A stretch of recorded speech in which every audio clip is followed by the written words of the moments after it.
I'm Steve Fleming with the Plumas County Museum Association, and today we're at the Chester Museum on First Street in Chester.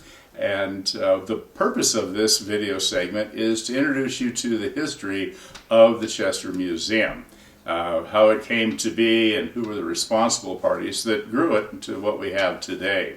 With us is Marilyn Quadrio, who has been instrumental in building this museum, almost literally, and certainly its contents, the artifacts, for the last 40 years. And I'd like to have Marilyn tell us more about how it came to be, literally, physically came to be, acquiring artifacts, and the people that were instrumental in this becoming a beautiful, beautiful museum. So Marilyn, I'm turning it over to you. Okay, well, it started, for me, the interest in local history started back when I was very young, because my grandparents had brothers and sisters who grew up here, and they'd been in this area since 1900. But I had a 6th grade teacher who spent his childhood in Seneca and had tales of the mining town and the mines that were still operating down there. And that spurred me on. And in our documented museum history box here is a list I wrote out when I was 12 or 13 of people I wanted to interview, like Charlie Stover, Edith Martin. And unfortunately, a lot of those passed on before I got around to actually interviewing them. But I did meet a lot of their descendants and have collected their stories over the 40 years that this has been in existence. My best friend here, Joan Sayer, and I became friends when we were 14. And we had a mutual interest in the nature of the area. We hiked all over this territory, all the northern end of Plumas County and beyond. She's something of a waterfall freak, so we had to visit all the waterfalls within driving range, like Burney Falls and Feather Falls. And they usually had a practice of climbing Mount Lassen at least once a year. But we were also both interested in art. And when I graduated from college and came back here to teach, she was here working as like the manager of Lassen Drug and Gift Company. And we joined the Almanor Art Association in about 1970-71 because we both enjoyed watercoloring and photography. And the Art Association started an art show in the Chester Park about 1972. And it was a small association. There were only about 10 or 12 active members. And we rotated the head of the organization, the president, among the small number of us. So I was president one year, Joan was president. It has been started by Pat Kurtz, who's a noted watercolorist, and she taught classes, and Joan and I had taken classes from her. And she and several other local artists of some repute had started an art show in the summer at Lassen View Resort. And later that was moved to Colmspine Bidwalm in August, and then was turned over to the Plumas County Art Association, and they operate that show. But we decided to do another one on the 4th of July weekend when there was a massive crowd, as many as 20,000 visitors to Chester. And so we started a 4th of July art show down in the park. Before there was grass, it was all dirt and cottonwoods. And Joan made it her mission to start saving money to create a real park. And later the Art Association was defunct after 5 years or so. And we continued with that July 4th art show with Joan as chairman, and I was her head gopher. So we did that, and in the meantime, in 1980, I was asked to assist a fund drive where a local committee was trying to raise the money to build, with grants too, of course, to build a local swimming pool and a museum that would be both natural history and history. And one of the fundraising activities was the History Hike-a-Town. I did the pamphlet for that. I went around the whole area here and begged and borrowed artifacts from the descendants of some of the ranchers and people that I knew that had collected things. So I had this collection on display in a local memorial hall, and the people paid a small fee to get the pamphlet and do the hike-a-town, and it was successful. And when it became time to turn everything back, this was in 1980, to redistribute the photographs and artifacts, a lot of the people said, "Oh, why don't you girls keep them? You're hoping someday there's going to be a museum. This is an effort to build a museum, so just hang on to these. We don't need them." And we already had a bunch of artifacts to start with by 1980 and 82. And so we started serious fundraising just for a museum in the early 80s. We had a drama class come over twice a year from Feather River College, and Joan and I sold tickets to those performances door to door and got hundreds of people to attend the plays, and then we got to keep the gate. Oh. We gave them their expense money for the gas and everything to come over, but they brought the whole drama group from Feather Wow. River College, and that was our basis. The Historical Society had stockpiled, had a little fund off to the side, $14,000 that had been raised decades before in the 50s and 60s for a museum that was supposed to have been built on land donated by PG&E on the East Shore. And that money was going to be allocated to us. And then Laura McGregor, who is the head of the Forensic Library, and I wrote a grant request to Collins Pine. And Collins Pine gave the museum $30,000 with a proviso that we got half the space of the new addition and were guaranteed a permanent home here. So that's truly been a blessing. We got the building built by two local contractors, Randy Brolio and John Bentley, in 1984, in time to open in June of 1985. And in the meantime, I had made serious efforts to draw in the descendants of some of the pioneers. And Bruce Bidwell, the son, fourth generation of the Bidwells in California, down in Greenville, gave me the meadowlark, the bits and pieces of the meadowlark, the little basket collection that sits out here by our door in the library, and other Indian artifacts, native Maidu Indian artifacts, and a lot of stories. And the hotel register that sits here, that's from the Nevis Hotel. Meadowview Hotel was founded in the 1860s as a little boarding house with dining privileges. He had a license. Henry Bidwell, Bruce's grandfather, had a license to provide meals for the miners. So it just kind of snowballed from there. A local pharmacist that Joan worked for, he'd hired her when she was still in junior college to work at the drugstore. He gave us the basis of our basket collection. He and his wife had in their possession about 14 baskets that had belonged to the Miller family, who were instrumental in developing a small settlement store, post office, hotel in Humbug Valley. So that was the basis of the basket collection that's behind us here. People would walk in. A lady walks in with a box full of glass plate negatives. She used to cook for the Stevens, who leased the Olson Ranch, the house, the hotel, and the pastures for their summer grazing. And she found them, and she thought we should have them. They just walked in with things. In the meantime, we were doing this, running the art show the 4th of July, and we split the money between the museum and her efforts to get the park established. Oh. She got grass, she got the sprinklers in, she got the bandstand, the playground, and later the Little League field. Wow. And so, we were both working ladies, but She found the time. She found the time, and I was off in the summer. I had time to play and time to work here. And when we first opened, we at first had started life memberships for $100, and we gave them cards, membership cards.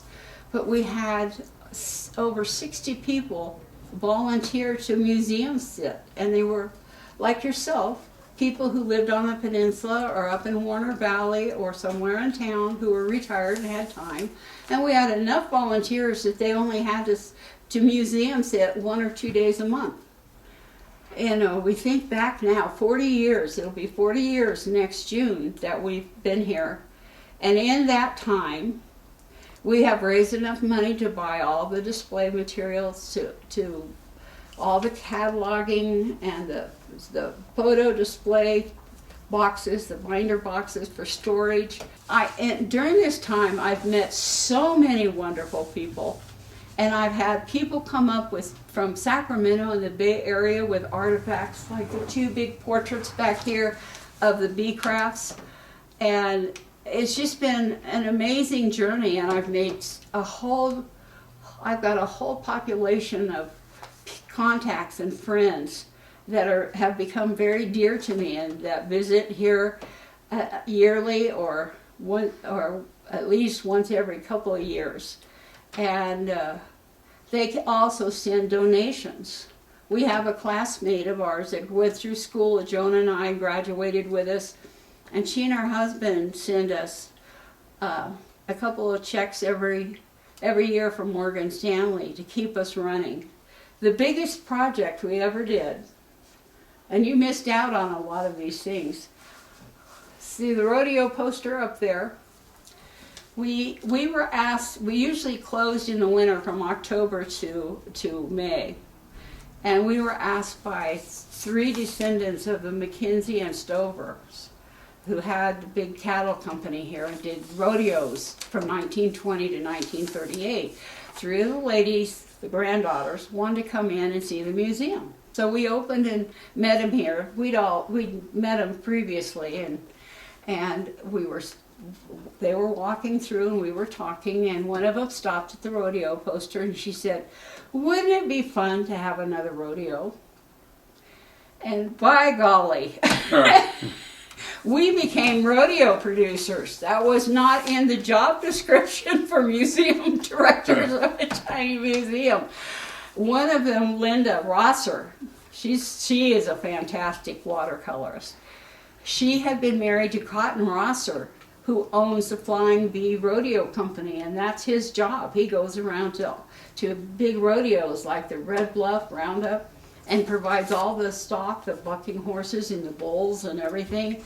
And she said, "I'll just have to call Cotton." And he had cowboyed for Charlie Stover. So in 2004 was the 150th anniversary of Plumas County's becoming a county, independent from Butte County. And each community in the county was doing some kind of special program. Right. In Portola, it was the Railroad Museum. And I've forgotten what Scott was doing down in Quincy. But we produced a rodeo to honor our early past of cattle and dairy ranching.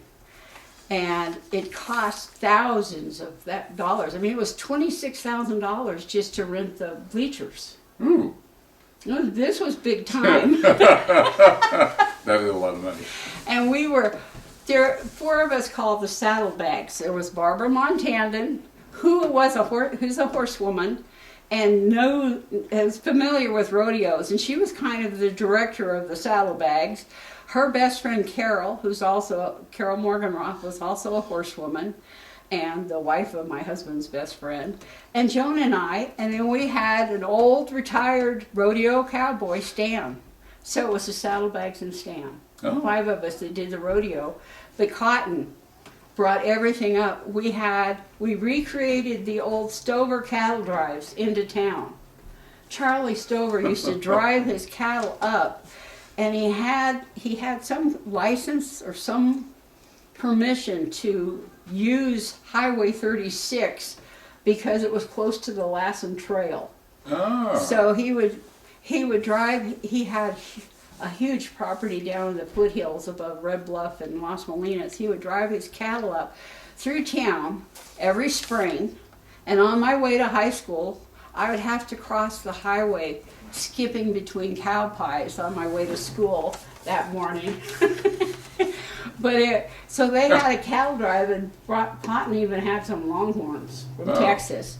Had a cattle drive through town the opening day, and then we had a rodeo out in the pasture in front of the Olson barn. Wow. Had it mowed, had it down to dirt. Cotton brought up a bag of $100 silver, and they buried them in the arena for kids to find. Wow. They had mutton busting for the kids. It was an amazing thing, and it just kind of blew. And I was the publicity person. I did the radio and television and newspaper interviews and gave the history of the whole rodeo thing here. But that was probably, we did that in 2004, 2005. We took a break in 2006, and then due to popular demand, we did the final rodeo in 2007 and decided to retire. And by that time, Barbara Montandon had been offered a job running the Reno rodeo. But she didn't want to take, we were tired. Yeah, I can imagine. Things that we've changed in here. When we opened, it was primarily the Native American artifacts, the Maidu artifacts, and the ranching artifacts. I know, Marilyn, there's just a wealth of artifacts here. And surely over the years that you've acquired them, there must be several that are real favorites. Yes. And I wonder if you could tell us a bit about some of your favorites. Well, the baskets are a whole nother class because they are irreplaceable works of art. The ladies who collected the materials, and I knew one personally who made it a lifetime mission to make her baskets, Lily Baker. The baskets that we have are just amazing to me, and I know that I know what they gathered, the bracken fern and the willow, but their use of pattern to be able to weave it and weave complicated patterns, that's something, and they're one of a kind. They're like a great painting or a sculpture. You can't reproduce them. Another one that's very dear to my heart is the display behind you of the Alaskan Trail artifacts, the tools from the wagon. I happened to be in the museum years ago, and one of the foresters from Collins Pine came roaring up in his truck, and he said, "Marilyn, you have to come out and see what I have." And he had the grinding wheel that's in there. And he said, this was just after a major fire had gone through Bruff's Camp area and down into the foothills. And he said when a CAL FIRE unit were putting the fire out around this massive sugar pine stump, they started washing up all these artifacts. And it was on Collins Pine land versus public land. He said, if you would like to come down there and take a look, you can have everything we find. People don't know, but when a forest fire occurs, the fire burns a tree, and it often follows the roots down into the soil. And that's what had happened. So Joan and I and our other sidekick, Marilyn Ornbon, who's a shirt-tail relation of the Stovers, we had Barry Ford, the forester, drive us down to this spot. We packed a lunch. We took John Spencer with us, who was an officer with Octa, and he had a metal detector.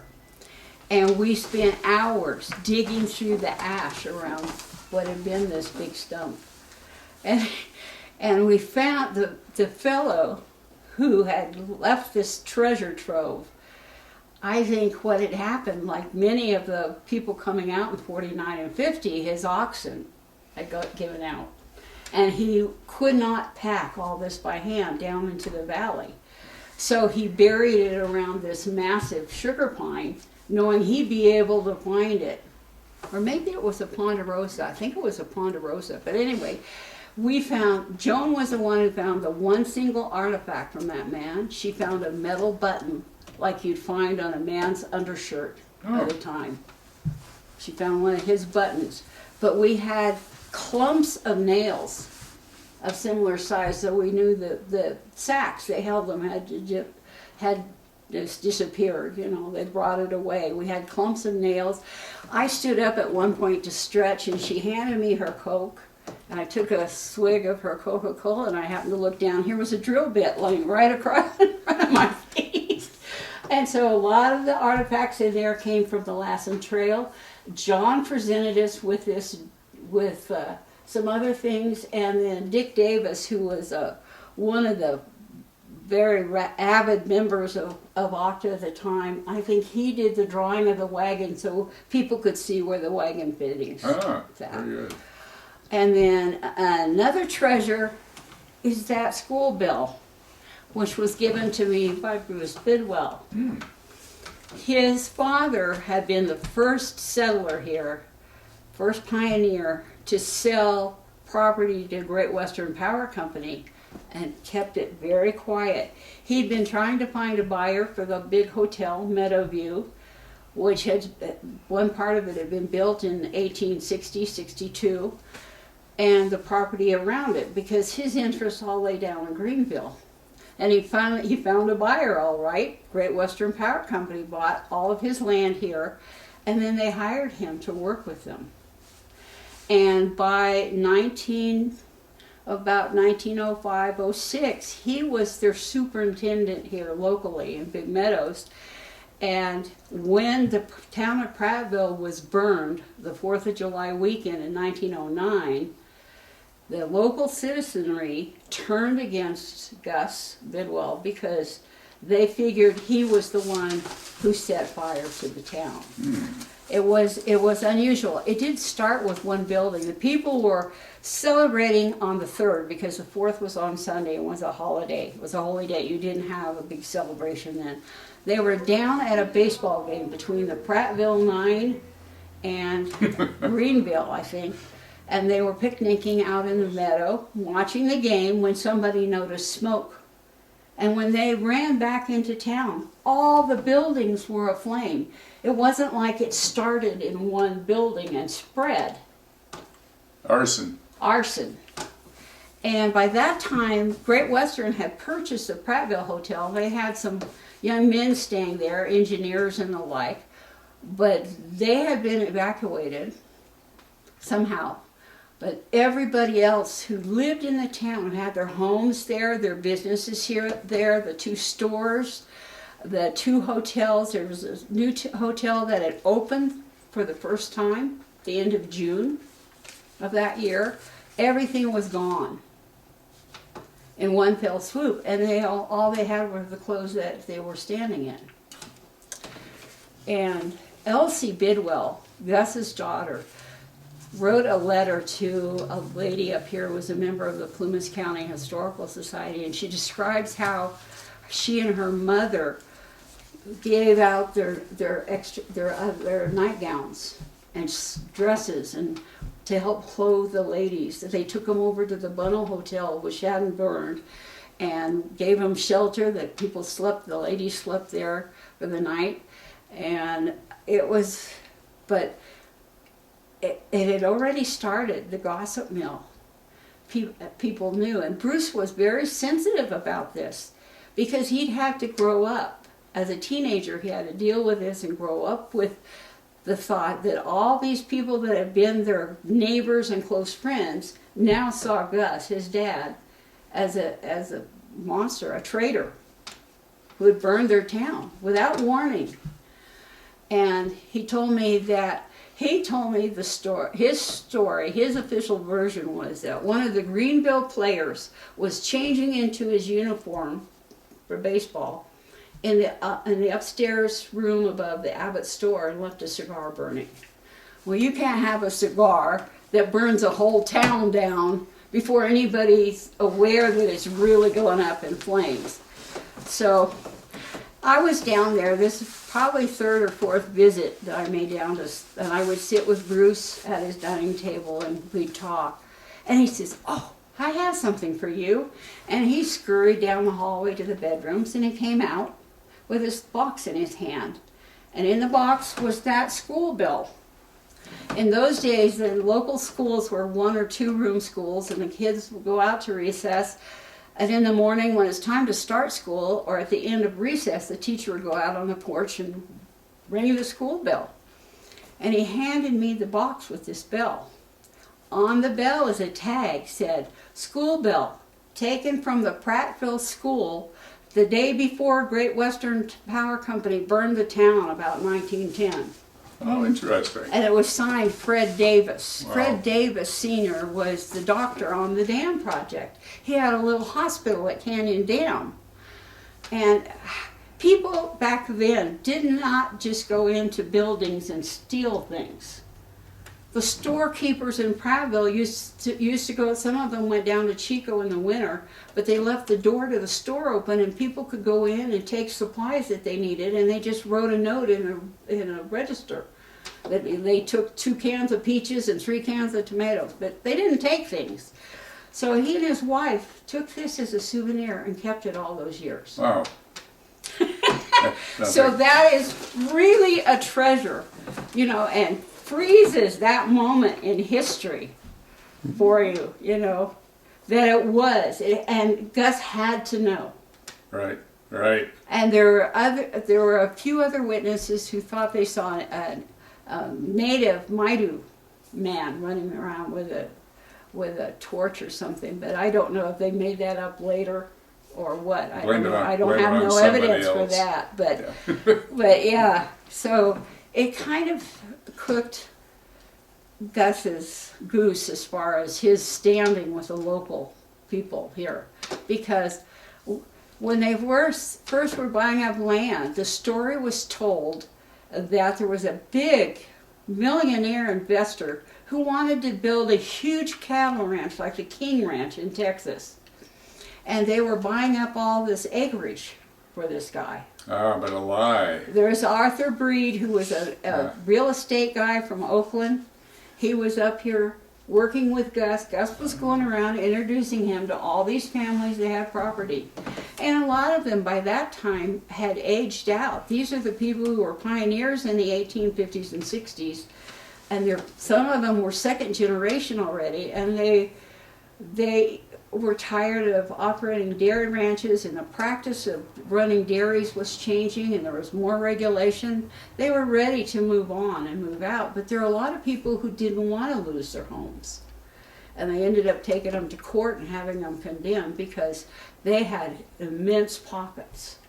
They had a consortium back in New York that had invested $25 million in this project. So they had a lot of money, and they had a lot of influence with the people in the know in San Francisco and Oakland. Oh, But anyway, interesting. that bell is something. I can. And the Let me third thing is imagine. probably the safe that we got. Yeah, the You've Bunnell. been here for that. Yes, yes.